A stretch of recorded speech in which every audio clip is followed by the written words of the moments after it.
Hello everyone! Now I will make another video about the DHCP router configuration with the use of CLI basic command. Let's go!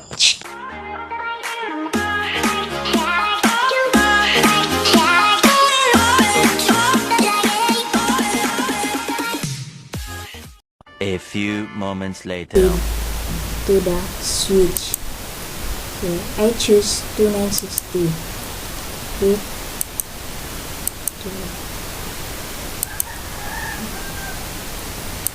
and also I choose 3 switches. Then the devices, I choose PC 0, PC 1,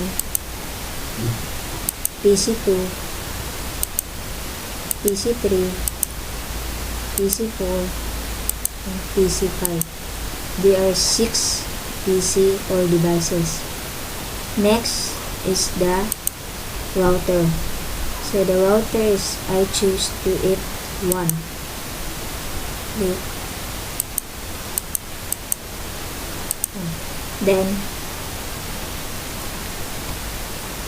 Then we should connect them the devices into switch. So I use copper straight through. Connect the pass Ethernet 0 to the switch, pass Ethernet 1, also disconnect.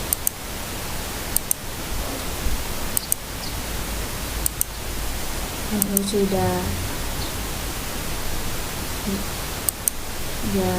PC to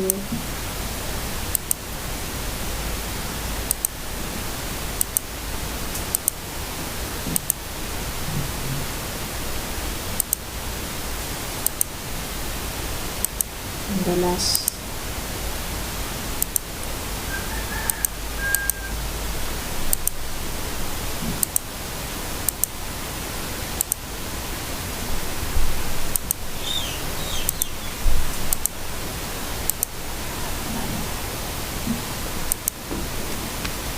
now. Then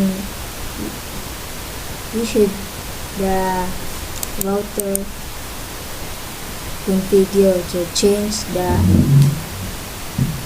port, then to make sure the router is more than 2 port. Then I choose NM1F8AX. Turn off the switch,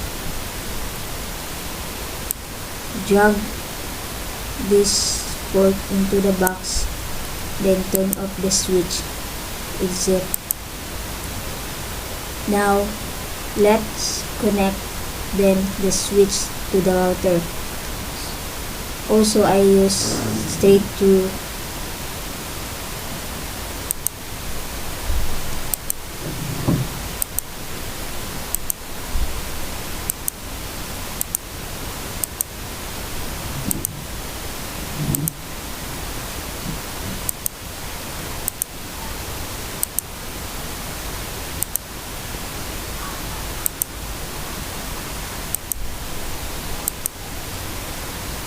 Now let's put the home router. This drag, then add devices. I choose laptop 3, laptop 1, 2, and 3. To make sure click the laptop, then turn off the power, remove this port and replace this port, this one, then turn on the power, reset. So the laptop is wirelessly connected to the router home router. So the laptop 1 and the laptop 2 is the same for the laptop 0. So let's apply this click. It's the same for the laptop 0. Turn off the power, remove this port, and replace this one. Turn on the power, then exit. C, then last click. Turn off the power, remove this port, add this one, turn on the power, then exit. Now the 3 laptops are connected to the home router. Now the home routers. Now let's connect the home router to the switch. So I use auto connect.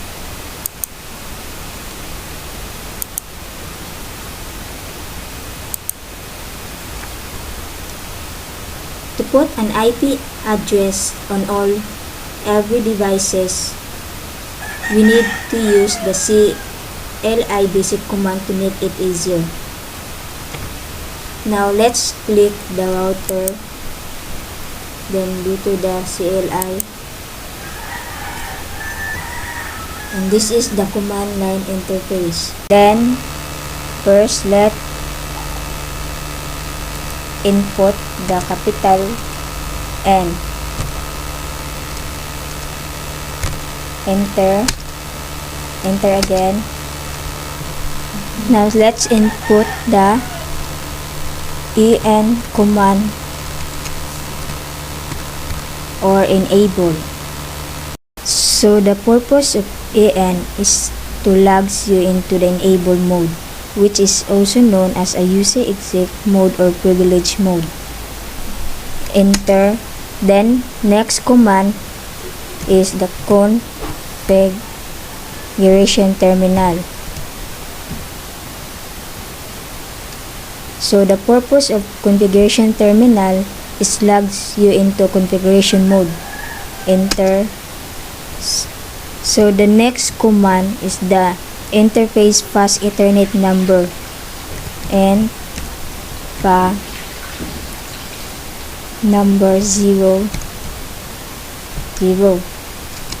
So the purpose of interface fast Ethernet number is to enter interface configuration mode for the specified fast Ethernet interface. Enter. Next command is the IP address. So in the IP address, I use class C IP address. So 192.168.10.1, and the subnet mask is 255.255.255.0. Enter. Then the next command is no shutdown.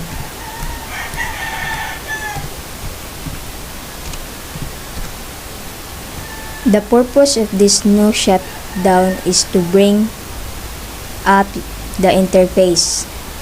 Enter. Then next command is do write memory. The purpose of do write memory is to copy running configuration or startup config. Enter. So the building configuration is okay. Now the next command is the IP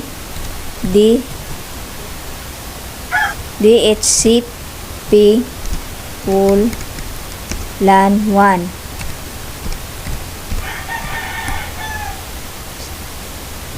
The purpose of this is a configuration mode command to configure a DHCP address, pool and DHCP server, and enter DHCP pool configuration mode. Enter. Then the next command is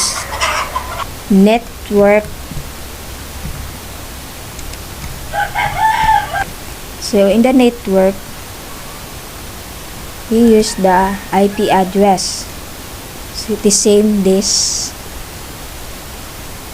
So 192.168.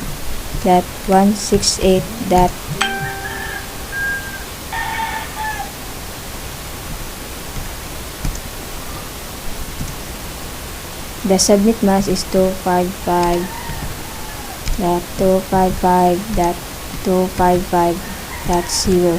Enter. Then the next command is the default router.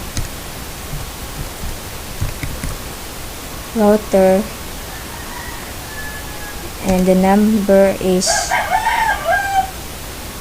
192.168.10.1. So the purpose of this default router is to use in DHCP full configuration mode to specify the default router class for the DHCP client. The last command is exec. Enter. Enter. So this is the LAN 1. Now let's proceed to the LAN 2. So the same process but not the same IP address. So let's continue to the interface fast Ethernet. So N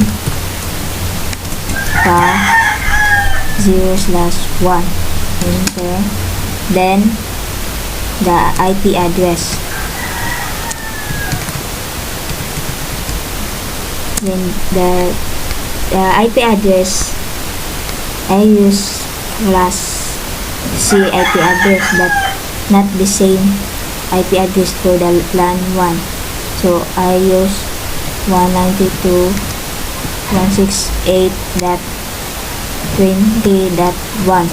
The subnet mask is 255.255.255.0. Enter. Then the no shutdown.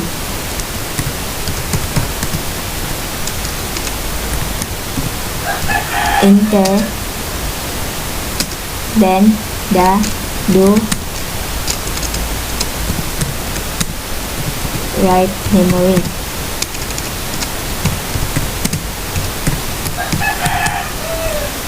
The purpose is the same as purpose of the LAN 1. The next is the IP DHCP full LAN 2. This is the LAN 2. Enter. Then the network of the LAN 2.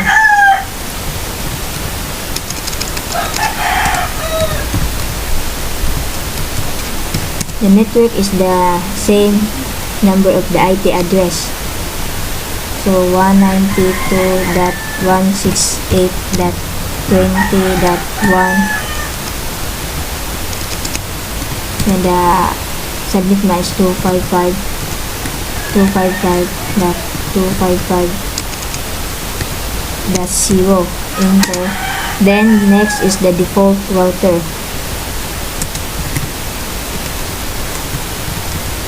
Default router is 192.168.20.1. Enter. So invalid because of the sign. So let's continue. Let's make it again.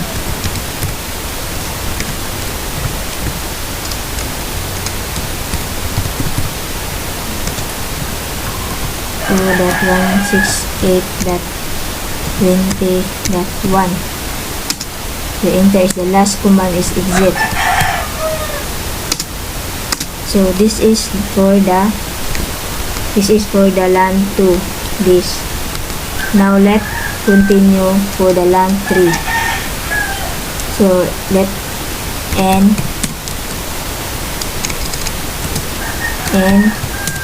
pa 1/0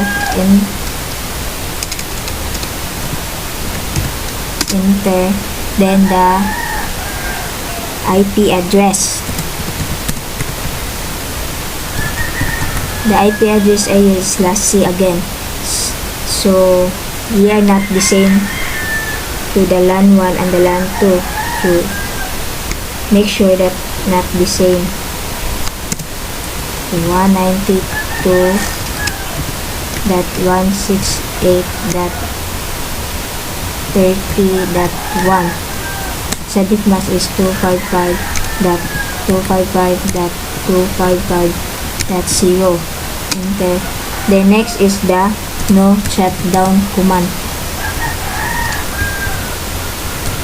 No shutdown command is bring up to the interface.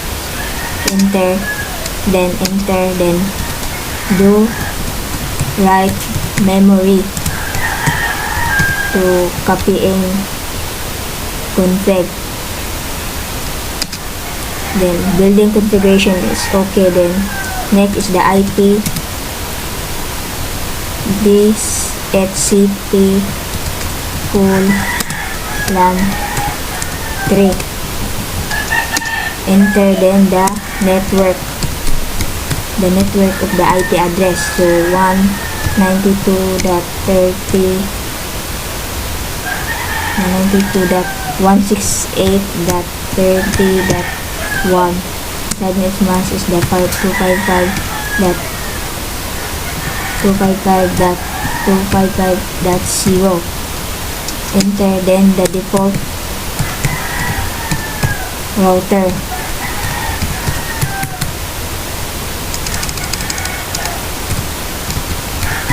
The default router is the 192.168.30.1. Then the last command is exit. Done. This is for the LAN 3. Now let's see if the devices it works.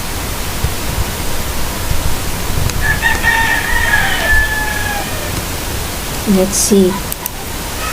Now let's see the PC.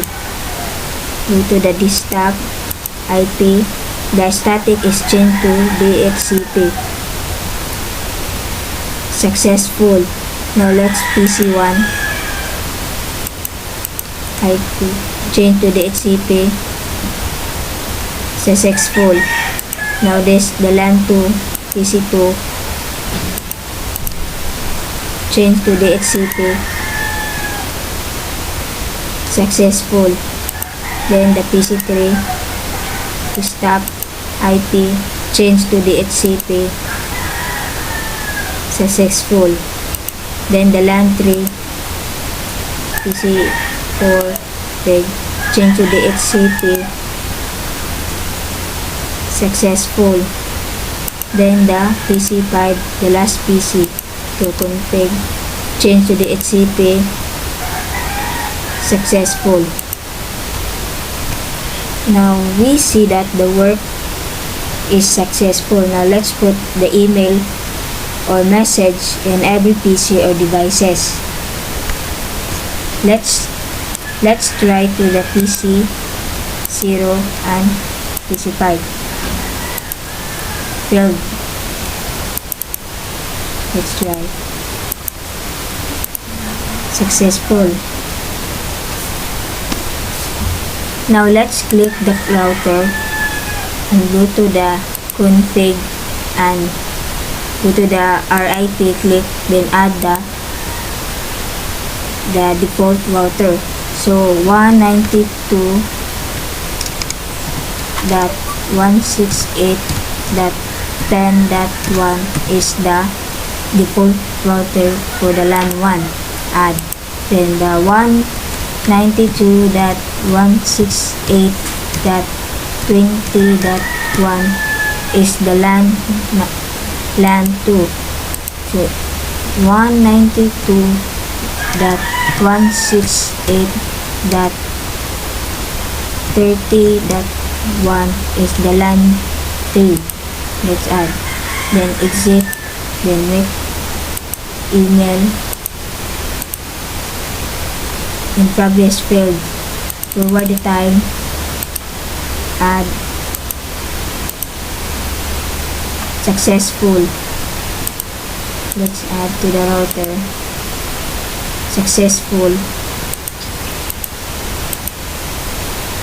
Successful. Now let's try to send email to the laptop. Yes. Successful. Home router from the PC. Successful. So let's try to the PC to laptop. Failed because the home router has no RIP. See? None.